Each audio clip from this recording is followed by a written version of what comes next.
So I'm going to show you how to customize the taskbar on your Samsung Galaxy Z TriFold. Okay, so this is the taskbar. So to customize it, you want to go into settings.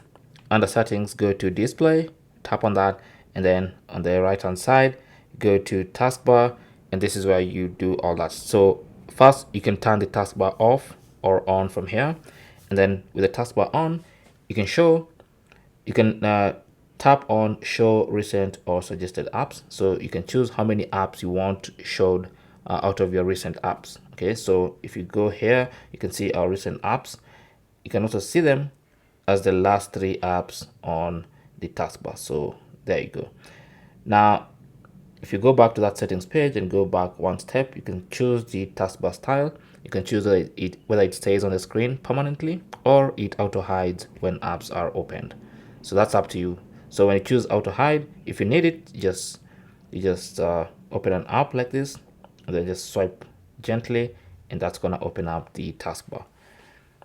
Now, if you choose to have it on continuously, it just stays on your screen. All right. Thanks for watching and good luck.